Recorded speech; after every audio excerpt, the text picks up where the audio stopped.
जय हिंद दोस्तों, स्वागत है आप सभी का लॉ वाले की एक नए वीडियो में। आज की इस वीडियो में हम बात करेंगे conditions for a Hindu marriage. तो सबसे पहले आपको बता दें कि section 5 of the Hindu marriage act deal with the conditions for a Hindu marriage act. It said that a marriage may be solemnized between any two Hindus if there are certain conditions are fulfilled। मतलब ये है कि जो एक शादी है वो दो हिंदू के बीच में माना जाएगा जब इसमें कुछ कंडीशंस दिए हुए हैं, जब वो फॉलो होंगे। पहला कंडीशन है according to section 5(1) neither party has a spouse living at the time of the marriage. इसका मतलब ये है कि शादी के वक्त उसकी कोई अन्य पत्नी नहीं होनी चाहिए, या हम यूँ कहें कि जो हिंदू मैरिज है वो प्रोहिबिट करता है पॉलीगेमी एंड पॉलीएंड्री। यदि कोई भी व्यक्ति एक समय पे दूसरी शादी करता है तो वो प्रोहिबिटेड है, और अगर वो दूसरी शादी करता है तो सेक्शन 11 के अंडर में वो दूसरी शादी नल एंड वाइड मानी जाएगी, और वो बंदा बाईगेमी के लिए लाइएबल होगा according to section 494 and 495 of the Indian penal code and section 70 of the Hindu marriage act.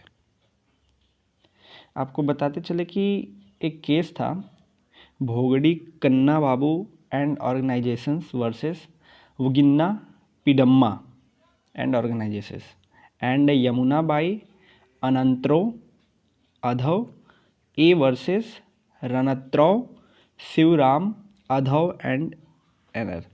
इसमें एपेक्स कोर्ट ने कहा कि जो शादी के वक्त दूसरी शादी है, पहली शादी के बाद जो दूसरी शादी हुई है वो नल एंड वाइड है। ये तो हो गया पहला कंडीशन। दूसरा कंडीशन बात करता है, इसमें 3 कंडीशन दिए हुए हैं। 5 सेकेंड में, सेक्शन 5 सेकेंड में 3 कंडीशन दिए हुए हैं, तो देख लेते हैं वो क्या क्या है। बेसिकली ये बात करते हैं मेंटल कैपेसिटी के बारे में। तो आइए देखते हैं सेक्शन 5(2) क्या कहता है। 3 कंडीशन इसमें है। Neither party at the time of marriage a is incapable of giving a valid consent due to his और हर अनसाउंड माइंड। मतलब ये है कि कोई भी व्यक्ति अगर वो कंसेंट देने में सक्षम नहीं है या अनसाउंड माइंड है तो शादी नहीं होगी या शादी वैलिड नहीं होगा।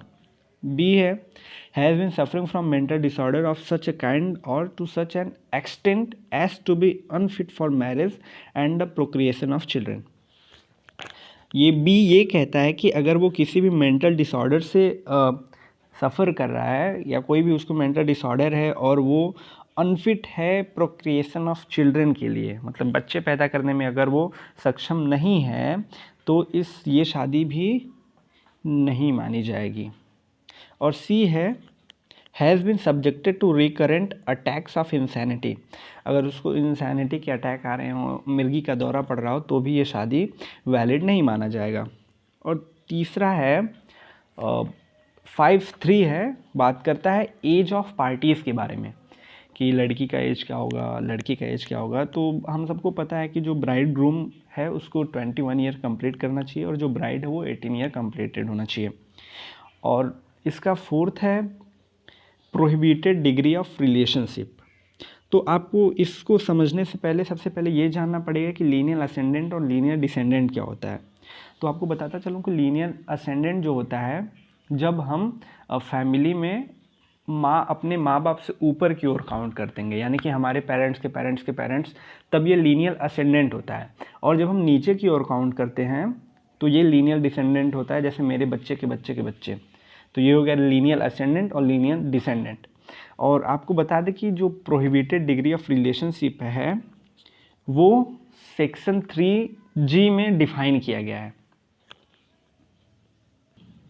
तो बेसिकली 5(4) ये कहता है कि कोई भी बंदा अगर डिग्री ऑफ प्रोहिबिटेड रिलेशनशिप में है तो वो एक दूसरे से शादी नहीं कर सकते अनलेस, तब तक जब तक कि कस्टम या कोई यूजेस उन्हें ऐसा करने का परमिशन न देता हो।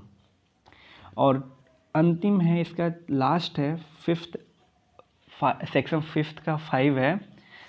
ये बात करता है कि सपिंडा नहीं होना चाहिए। वही बात है कि दोनों पार्टी एक दूसरे के सपिंडा नहीं होने चाहिए। अगर सपिंडा होंगे तो ये शादी वैलिड नहीं मानी जाएगी। और सपिंडा में शादी तभी होगी जब उनका कोई कस्टम और यूजेस ऐसा करने का उनको परमिशन देता हो। और इसमें जान लेते हैं कि प्रोहिबिटेड डिग्री ऑफ रिलेशनशिप होता क्या है। तो जैसे मान लीजिए प्रोहिबिटेड ऑफ रिलेशनशिप में डिफाइन किया गया है 3G में कि 2 persons are said to be within the degree of prohibited relationship. First condition है if one is a linear ascendant of others, मतलब कि वही बात है कि एक दूसरे के लीनियर असेंडेंट होंगे तो वो प्रोहिबिटेड डिग्री ऑफ रिलेशनशिप में आ जाएगा। दूसरा है if one was the wife of husband of a linear ascendant और डिसेंडेंट ऑफ द अदर, मतलब कि कोई एक जो लीनियर असेंडेंट है उसकी वाइफ है या लीनियर डिसेंडेंट की वाइफ है तो उससे शादी नहीं कर सकता। यानी कि कोई भी बाप जो है अपने बहू से शादी नहीं कर सकता और कोई भी बेटा अपनी माँ से शादी नहीं कर सकता, बेटा या बेटी अपने माँ पिता से शादी नहीं कर सकता या ग्रेट ग्रैंड पेरेंट्स से शादी नहीं कर सकता। तो ये लीनियर असेंडेंट और डिसेंडेंट हो गया। और थर्ड वन है कि if one was the wife of the brothers, इसमें सीधा देख लेते हैं कि कौन किससे शादी नहीं कर सकता। जैसे वाइफ ऑफ फादर, मतलब मदर से कोई शादी नहीं कर सकता। अब मदर जरूरी नहीं कि माँ ही हो, स्टेप मदर भी हो सकती है। फादर्स ब्रदर, पिता के भाई की पत्नी से शादी नहीं कर सकता। मदर्स ब्रदर, माँ के भाई की पत्नी से शादी नहीं कर सकता। और ग्रैंड मदर्स ब्रदर, यानी कि दादी के भाई की पत्नी से शादी नहीं कर सकता। और फोर्थ वन इसमें सीधा दिया है कि ब्रदर सिस्टर की शादी नहीं हो सकती, अंकल नीस की शादी नहीं हो सकती, ऑन्ट नेफ्यू की शादी नहीं हो सकती। और जो फर्स्ट कज़िन है यानी कि भाई, चिल्ड्रेन ऑफ ब्रदर सिस्टर, वो शादी नहीं कर सकते। अब हम लास्ट वन देख लेते हैं, सपिंडा रिलेशनशिप। तो आपको बता दें कि जो सपिंडा है वो सेक्शन 3F में डिफाइन किया गया है।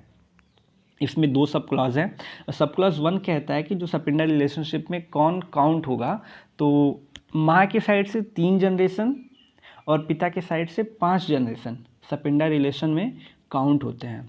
और दूसरा क्या कहता है कि यहाँ शादी के लिए कोई भी कॉमन लीनियर असेंडेंट नहीं होना चाहिए, वो प्रोहिबिट है इसमें। जैसे कि common linear ascendant it means that कि कोई भी लड़का या लड़की अपने मौसी के लड़के या लड़की से शादी नहीं कर सकती क्योंकि उनकी नानी सेम है, यानी कि लीनियर असेंडेंट जो है वो कॉमन है। तो ये हो गया सपिंडा। और ये दोनों जो सेक्शन है, सेक्शन 3F और 3G, यानी कि prohibited degree of relationship and सपिंडा relationship, ये दोनों में एक और कंडीशन इंक्लूड है। जो इसमें रिलेशनशिप इंक्लूड है वो है कि फुल ब्लड, हाफ ब्लड और यूट्रीन ब्लड भी इसमें काउंट होता है।